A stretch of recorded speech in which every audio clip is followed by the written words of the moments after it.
साथियों, आप सबका स्वागत है। धम्मपद एक ऐसा पुस्तक है कि जिसका दुनिया के सभी भाषा में भाषांतर हुआ है, ट्रांसलेशन हुआ। मतलब कि कोई भी भाषा ऐसी नहीं है जिसमें ये धम्मपद का ट्रांसलेशन नहीं हुआ है, भाषांतर नहीं हुआ है।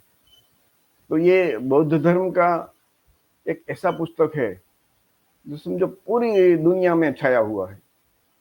और तथागत गौतम बुद्ध ने जो उपदेश दिए, तो ये उपदेश की बात छोटी छोटी गाथा में उसके जो शिष्यों थे, उसके जो भिक्षु थे, जब बाद में ये सब लिखने की बात आई, ये संगीति हुई, बौद्ध संगीति, तब ये सब लिखा गया। तो ये धम्मपद उसको कहते हैं।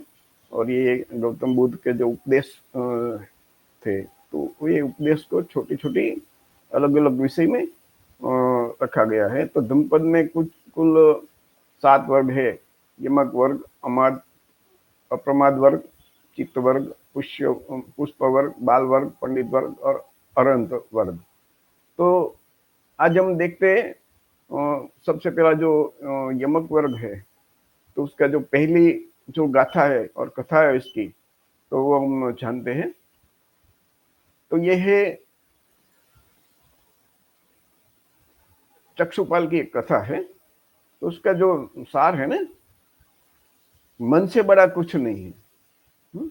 तो ये जेतवन श्रावस्ती में यह गाथा बुद्ध ने श्रावस्ती के जेतवन विहार में चक्षुपाल नामक एक नेत्रहीन भिक्षु के संदर्भ में कही थी। मतलब जो भिक्षु था चक्षुपाल, वो नेत्रहीन, वो देख नहीं सकता था, अंध था।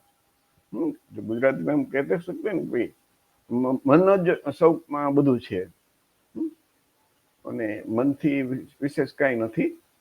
તો આ એ मन सभी प्रवृत्तियों का प्रधान है। सभी धर्म, अच्छा या बुरा, मन से ही उत्पन्न होते। यदि कोई दूषित मन से कोई कर्म करता है तो उसका परिणाम दुख होता है। दुख उसका अनुसरण उसी प्रकार करता है जिस प्रकार बैलगाड़ी का पहिया बैल के खुर के निशान का पीछा करता है।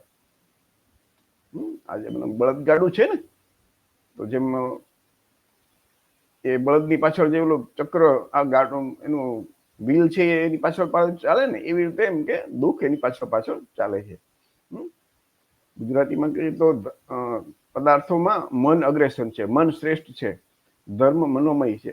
કોઈ પણ ખરાબ મનથી બોલે કે કર્મ કરે તો એ વાહનને જોડેલા પ્રાણીના પગલા પાછળ ચક્ર ચાલે તેમ તેમ તેની પાછળ દુઃખ ચાલે છે।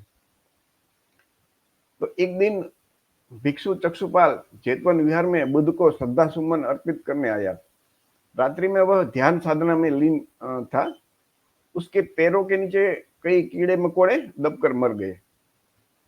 सुबह में कुछ अन्य भिक्षुगण वहां आए और उन्होंने उन कीड़ों मकोड़ों को मरा हुआ पाया, देखा उसने। उन्होंने बुद्ध को सूचित किया कि किस प्रकार चक्षुपाल ने रात्रि के समय में पाप कर्म किया था। तो बुद्ध ने उन भिक्षुओं से पूछा कि क्या उन्होंने चक्षुपाल को उन कीड़ों को मारते हुए देखा था। जब उन्होंने नकारात्मक उत्तर दिया, मीन्स के उसने बोला कि भाई ना, हमने तो नहीं देखा, तो बुद्ध ने उसको कहा कि चक्षुपाल को उन कीड़ों को मारते हुए देखा तो नहीं है आपने। चक्षुपाल ने ये जीवित था, जीवित कीड़ों को भी चक्षुपाल ने नहीं देखा, क्योंकि वो तो देख नहीं सकता था, अंध था, नेत्रहीन था। तो इसके अतिरिक्त चक्षुपाल ने अर्हत पाप, मीन्स के वो अर्हत प्राप्त कर लिया है। तो चक्षुपाल के मन में हिंसा का कोई भाव तो हो नहीं सकता। इस प्रकार वह निर्दोष है। भिक्षुओं द्वारा पूछे जाने पर कि अर्हत होने के बावजूद चक्षुपाल अंधा क्यों था, तो बुद्ध ने एक कथा सुनाई। तो अर्हत तो ये छे, फिर भी अंधा क्यों है इनके। तो हमारे जो गुजराती के दर्शक है उसके लिए गुजराती में भी मैंने ट्रांसलेशन किया है, आप पढ़ सकते हैं। ज्यादातर गुजरात में जो गुजरात के लोग हैं वो तो गुजराती तो हिंदी समझ जाते हैं, मगर अगर कोई ये गुजराती ट्रांसलेशन भी पढ़ना चाहते हैं तो ये पढ़ सकते हैं। तो जब ये सवाल आया ना कि ये अंध क्यों हुआ है, ये चक्षुपाल भिक्षुए अरहत होने के बावजूद वो अंध क्यों है, तब बुद्ध ने कहा कि अपने पूर्व जन्म में चक्षुपाल आंखों का चिकित्सक था। एक बार उसने जानबूझकर एक महिला रोगी को अंधा कर दिया था। उस महिला ने वचन दिया था कि अगर उसकी आंखें ठीक हो जाएगी तो वह अपने बच्चों के साथ उसकी दासी हो जाएगी और जीवन पर्यंत उसकी गुलामी करेगी। तो उसकी आंखों का इलाज चल रहा था और उसकी आंख ठीक भी हो गई, परंतु ये महिला को जीवन पर्यंत उसकी गुलामी करनी पड़ेगी, ऐसे एक मन में ख्याल आया। तो उसने चिकित्सक को, जो डॉक्टर था, उसको झूठ बोल दिया कि अभी उसकी आंखें ठीक नहीं हो रही है, नहीं रही। तो वो चिकित्सक, जो डॉक्टर था, उसको मालूम हो गया कि ये झूठ बोल रही है। तो उसने एक ऐसी दवा उसको दे दी कि उस स्त्री की आंखों की रोशनी चली गई।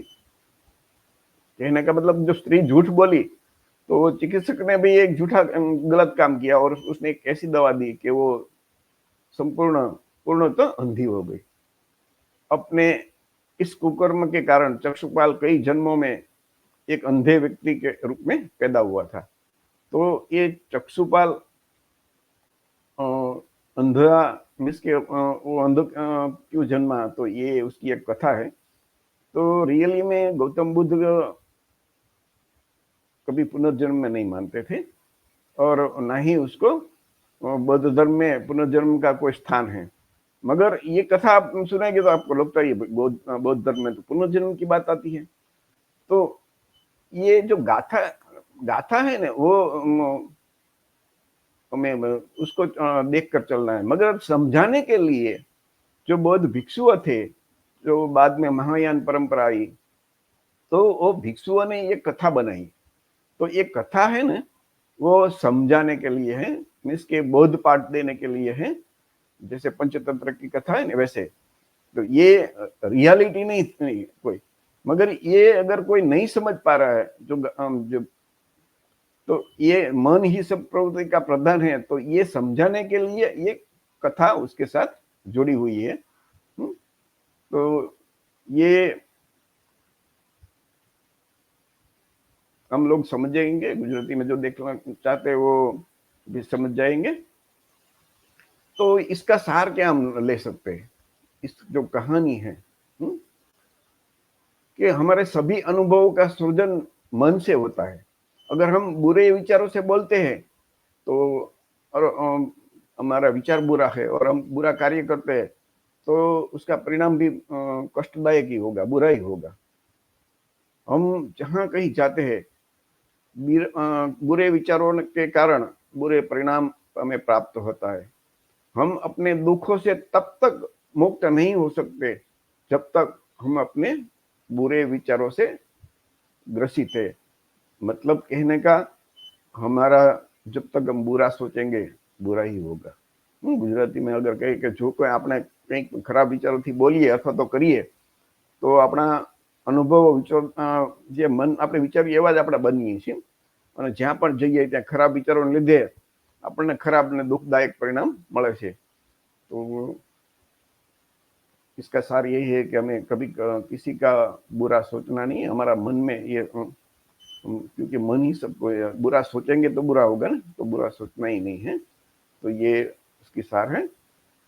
ये गाथा, ये पहला जो धम्मपद का पहला पद है यमक वर्गों का, ये हम समाप्त करते हैं। जय भीम, नमो बुद्धाय।